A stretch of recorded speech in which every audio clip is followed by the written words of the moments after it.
Thomas Frank slightly changed up Spurs' build-up shape against Everton and went back to the kind of 3-2 build-up that we saw a lot in pre-season but have rarely seen in the competitive season. It was based off Porro kind of dropping a bit deeper and being a 3 in build-up in defence, where you have the left back, who was Jed Spence, holding the width much higher, and then you have the two pivots in front. So it's a 3-2 build-up. And this is useful for a number of reasons. I think the first one is the rest defence. You have a fullback who is playing slightly deeper, so if the ball gets turned over, you have more protection in your back line. But I think the most important part of this is utilizing Porro, who is our best passer, but also allowing the pivot to receive it in much better circumstances. Now, if you imagine the fullback slightly deeper, then they're passing into midfield on the angle. It's much more of a diagonal pass, whereas if they're starting a bit higher up, they're often next to the pivot. So that doesn't really facilitate the pivot receiving it on the half turn because it's a square pass. So often the pivot will just bounce it back to the centre back or bounce it back to Porro himself. But when you have him at the angle slightly deeper,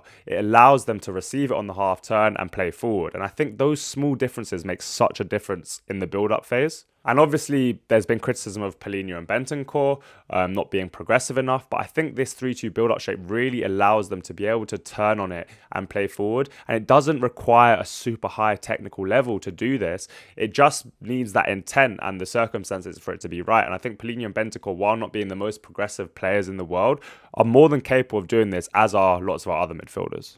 And I think the final thing with this 3-2 build-up shape is that it allows you to have the numerical advantage against the front two. A lot of teams in the Premier League now press with a front two, and if you have one more kind of centre-back-ish, but it's more of a like reserve fullback, that gives you the numerical advantage and you can play through that press much easier. Whereas if you leave your two centre-backs kind of exposed against them, then the pressing can be difficult and you might end up having to go long, but with an extra player there, you can often pass around the press and then play through.